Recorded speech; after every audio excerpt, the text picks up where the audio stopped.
नमस्कार। अब जानते हैं आज के मुख्य समाचार क्या हैं। सबसे पहले देश की बड़ी खबर।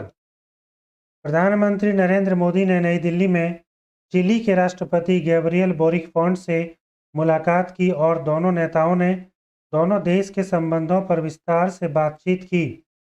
चिली के राष्ट्रपति राजघाट पर महात्मा गांधी की समाधि पर पुष्पांजलि अर्पित करने के लिए भी गए।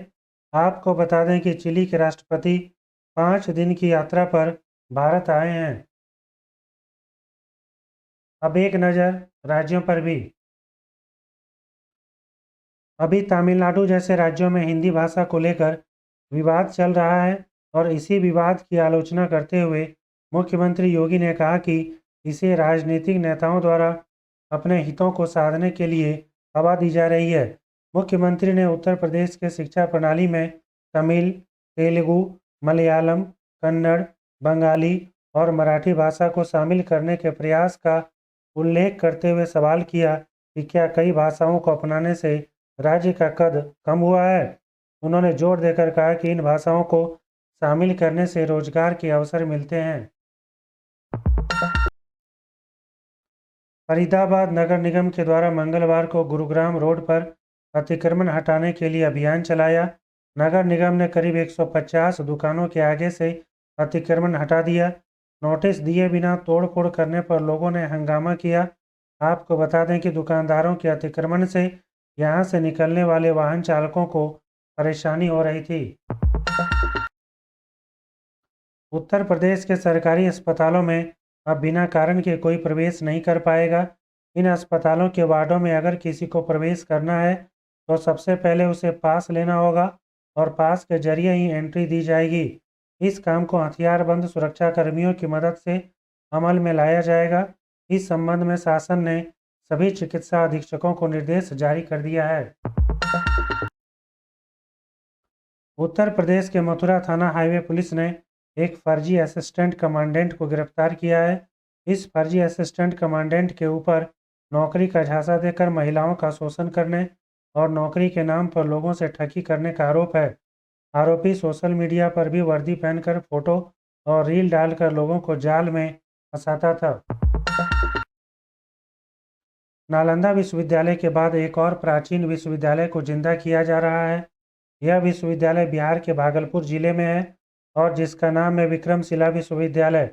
विक्रमशिला विश्वविद्यालय बनने के बाद बिहार को एक और सेंट्रल यूनिवर्सिटी मिल जाएगी। प्रधानमंत्री नरेंद्र मोदी की पहल के बाद इस पर काम तेजी से किया जा रहा है। बिहार का राजगीर एक और अंतर्राष्ट्रीय खेल आयोजन का बहुत जल्द साक्षी बनेगा। यहाँ एशिया का हॉकी प्रतियोगिता 2025 का आयोजन होने वाला है। इसका आयोजन 29 अगस्त से लेकर 7 सितंबर तक होगा। इस प्रतियोगिता में भारत, पाकिस्तान, जापान, कोरिया, चीन और मलेशिया की टीम अपना दमखम दिखाएगी। बिहार में 1 अप्रैल से नई बिजली दर लागू कर दी गई है। बिहार में अब बिजली के ग्राहक को सस्ते कीमत पर बिजली मिलनी शुरू हो जाएगी। आपको बता दें कि यह कीमत 31 मार्च 2026 तक लागू रहेगी।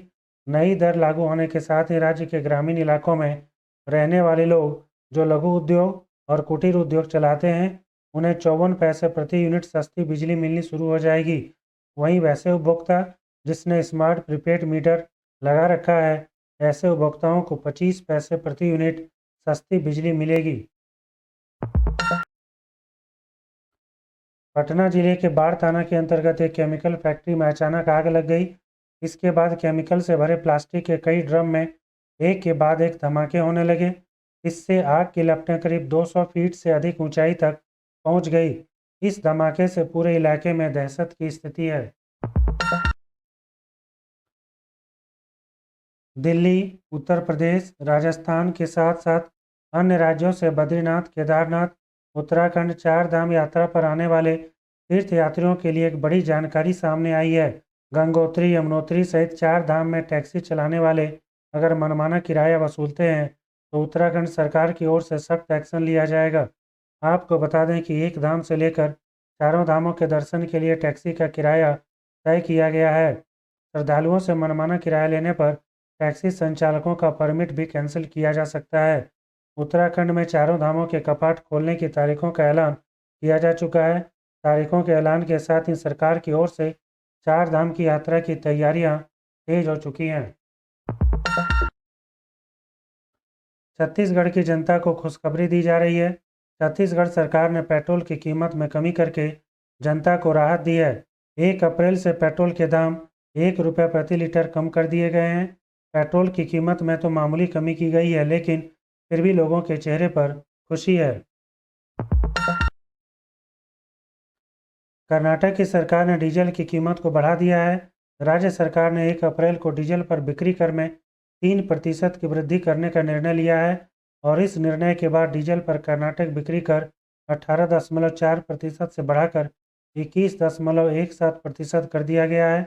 इसलिए अनुमान लगाया जा रहा है कि प्रति लीटर लगभग 2 रुपये की वृद्धि होगी। और अब आज का सवाल, क्या आप जानते हैं वह कौन सा अनुच्छेद है जिसके तहत सारे देश में समान नागरिक व्यवस्था लागू है? 44, 34 या 45? इसका जवाब आप कमेंट बॉक्स में दे सकते हैं। इस तरह की और खबरों के लिए आप इस वीडियो को लाइक और चैनल को सब्सक्राइब कर सकते हैं। Thank you very much.